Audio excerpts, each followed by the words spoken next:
Hi everybody, I'm Susie Kundrat. I am the author of Eat, Move, Groove, and we are so excited to be here today at the Concord Public Library.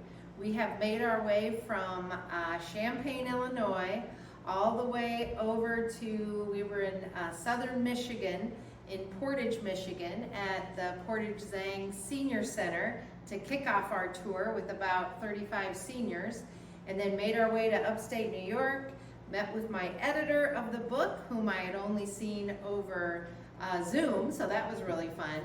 And then we had some workshops at Eastern Connecticut State with athletes and coaches, worked with dietitians in the area, and then we've been up to Boston at Boston University, and then we worked with students at the University of New Hampshire, a couple different groups there. They were fantastic, and we had some workshops in Newburyport, and now we're up here at the library. So it's been a really fantastic wellness tour in our little van, and so we're really happy to be here with you today. So let me tell you a little bit about Eat, Move, Groove and how it came about. First of all, I'm a registered dietitian, so I actually did my traineeship at Beth Israel Hospital in Boston. And so it's kind of like coming back here from Illinois, which has been fantastic. But as a dietitian, I've worked mostly in nutrition and movement and exercise and sports nutrition. I worked for a bit with the Milwaukee Bucks as their sports nutritionist. I worked with athletes at the University of Illinois and Northwestern University, Milwaukee, and other places. And then I've been teaching for about 30 years. Teaching college students all about how to educate consumers, how to work with the public. And one of the things that is really important to me is being able to take the science or the research and make it doable for all of us. And so I like to term that from science to simple. And that's really where the book came out of. About 6 years ago, I started working with a group of people to try to get feedback. We call it a focus group, and learning about what people really need in terms of simple, basic nutrition and fitness and wellness. And eventually I began writing the book, and then about a year ago I decided to retire early from teaching so that I could actually have time to write this book that had been in my brain and on pieces of paper and on my phone for a long period of time. So one of the ways I actually wrote was my wife would drop me off at a camping site in Illinois where we lived for 4 or 5 days at a time. Drop me off meaning the car was gone, and so I had my bicycle, I had a paddleboard, maybe a canoe, and our little camper, and I would get up in the morning and I would just write. And then I'd take a break and I'd take a walk, and then I'd write more, and I'd take a break and I'd go biking, or I'd get on the paddleboard and then come back and write. And the nice thing about that was I wasn't on anybody's schedule except my own. And so it was really the best way for me to get the book written, because as we know, a lot of people want to write books. It's actually hard to do it, but that helped me immensely. So even when I was writing, I was eating, moving, and supporting my well-being in the camper, and that's partly where this book came out of. So the idea of Eat, Move, Groove is about making it simple and staying positive. So the EAT plan around Eat, Move, Groove is really based on the idea of starting your meal with a 22. So a 22 is, if you were to take these 2 baseballs or pickleballs or that kind of size and say, I'm going to start with 2 cups of produce. So that's 2 fruits and vegetables. Or you might just take your hands and say, 1 hand each of fruit and vegetable, and that's how I'm going to start my meal. The second 2 is at least 2 ounces or a 2 ounce equivalent of protein, a food high in protein. That might be chicken breast or beans or tofu, or you might even want peanut butter, in which case you wouldn't have quite this much, but a couple tablespoons of peanut butter. So you can choose whatever proteins you like, but that's the other 2. That's at least 2 ounces of protein. So you start your meal with at least 2 cups of produce and at least 2 ounces of protein. Your choice, whatever you like. Then the 11 part is next. So the whole plan is 22, 11. The 11 equals 1 and 1. So it equals 1 serving of a grain. That might be a slice or 2 of bread. It might be pasta or potatoes or something that looks about the size of a tennis ball. And the last one is a fat source, a healthy fat. So that this little golf ball is actually about half an avocado. If you smash down half an avocado, ends up being about this size. But using a little fat in your meal, because we know that's really beneficial, helps us absorb nutrients, and it makes food taste good. So it might even be a handful of peanuts that gives us protein and fat, or it might be a little olive oil that you saute some vegetables in, something like that. So again, the idea is a 22, 2 cups of produce and at least 2 ounces of protein, and then an 11, 1 grain or starch or potato or pasta, and 1 source of healthy fat. So the whole book is based on that idea of 22-11. And it's also based on the idea that every meal is new. So you don't need to worry about what you did yesterday or the day before or the week or month before. You just say, I'm gonna try to start my meals with some produce of some kind, anything I like. It might be juice, it might be fruit, it might be frozen fruit or dried fruit. It's whatever you really enjoy. It might be vegetables, it might be a salad. And so going from that, really trying to get more produce, because we know that's the most important thing we can do. If we're looking to eat well and prevent disease and improve our health span, which is not just getting older, but getting older and being able to feel good and energized while we do it, eating more produce is helpful. So that's the eat part. It's that simple. And in the book, if you have things like high cholesterol or high blood pressure, or you're managing diabetes, or you have concerns related to your gut health, there are particular foods that you might want to eat more often, and I list them in here. The other thing I really like about the eat is the simple, easy recipes that are in here. So these are recipes that anyone can make. They're good for families, they're good for singles, they're easy to do, and they use foods that we're normally used to eating. So like a fast egg and cheese wrap, or maybe you enjoy a salad that you could do in a jar and just throw things in a jar and have it with you. So that's the eat part. Now let's talk about the move part. The simple idea of 22-11 doesn't just work for eat. It also works for how we move. And one of the reasons in the book I say move instead of exercise is because move is really positive. Finding ways to move that we feel good doing, things that we enjoy doing, things that bring us joy are really, really important.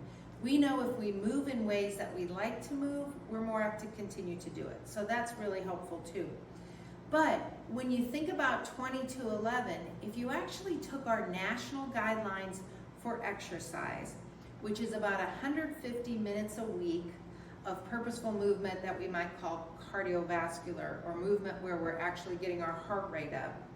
And if we take 30 minutes of strength movement twice a week, you can actually break that down to be about 22-11 also. So 150 minutes divided by 7 is roughly 22.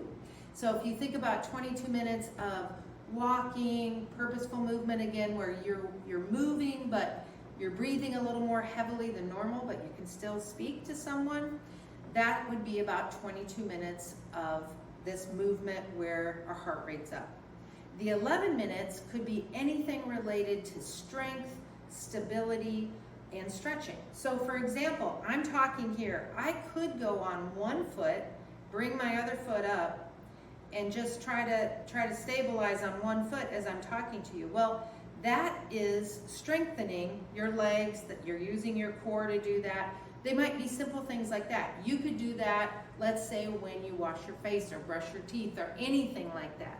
Or one thing I love to do at home is if, for example, you make one of these recipes like sauteing vegetables, putting them on a frozen pizza and putting it in the oven, that's about 10 to 12 minutes that it's gonna bake. So during that time, you could do push-ups on your counter, you could do dips on your counter, you could do things like real simple squats up and down while your dinner is cooking. And then you can get those 11 minutes of strength. So in the book, I talk about a lot of ways to incorporate strength. We've been traveling, we've been on the road traveling, and we've been stopping even at rest areas and taking our exercise bands and finding a place maybe that we can put the band and just doing our exercises when we take a break. So there's all kinds of ways you can do that. The third part of the move is to get up and move frequently. We have a lot of research that tells us that if we sit less and move more, that's better for us. So even thinking about working or at your desk, or if you're at school and you get a break between classes, you're getting up and moving around. That's good for us. It helps us in many ways. And so trying to think about around an hour, every hour we get up and we move a little bit, that's going to be really helpful. So that's the third part of move. So we have the 22 minutes of purposeful movement where our heart rate is up. We have 11 minutes a day of some type of strength or stability or stretching. And then we think about moving every hour just to get up and move our bodies around. Those are the three parts of move. So what is the groove? Well, the groove is the third part of the book, and really that's the part I get most excited about. That's the part that lays the foundation and the base for us when we are actually taking care of our well-being. It could be coming here to the library and listening to something to learn about. That's grooving. That's taking care of yourself. So being here today, you're taking care of yourself. It might be things like being in nature, being outside. That's one of my grooves. I love to be outside. So taking time to listen to nature. It might be being with friends. It might be doing something in your community that helps people. One of the parts of the book I talk about is finding your community of generosity. And when I lived in Milwaukee, I did that by helping out at a pantry, at a food pantry, and now it's become a much bigger program. And doing that for me was really helpful. I found that I was helping people, but I was also learning from people, and I was gaining from that too. So when we give, we receive. And that might be something, a place that you get your groove. It could be things like singing. My wife is an opera singer, so she sings a lot. We sing a lot. We enjoy music. And music is something that nurtures us, so it might nurture you too. You might enjoy gardening, digging in the dirt. You might enjoy a phone call with a friend. So there are things that we do that we can actually get our groove on and help us base ourselves. The last thing I might want to mention about the book is anytime we're thinking about making changes to our health and well-being, whether that's eating a little bit better, whether that's moving more, or taking care of our own spiritual wellness or mental well-being, it takes a little pre-thinking about it. And so one thing I talk about in the book is the 2-minute miracle. And I really believe in this. The 2-minute miracle is giving yourself 2 minutes every night before the next day to plan a little bit. It might be saying, I'm going to think about going to this park tomorrow so I can walk around for a break.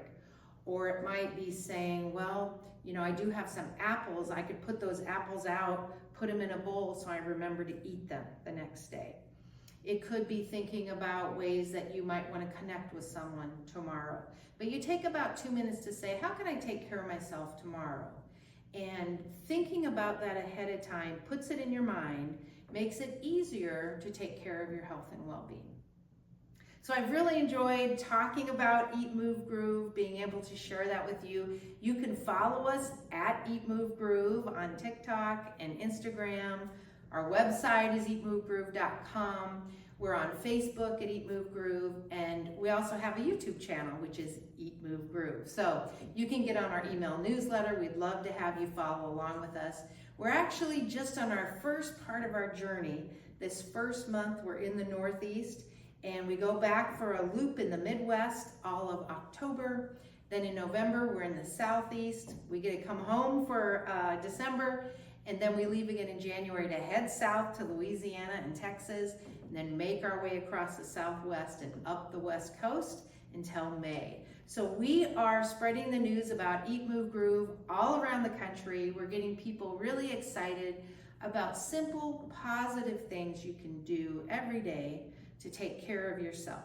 So thank you for listening. We hope you enjoy Eat, Move, Groove. If you get a book, please write a review on Amazon, because we are really appreciative of those reviews, because that helps people learn about the book and what we're trying to do. So thank you so much.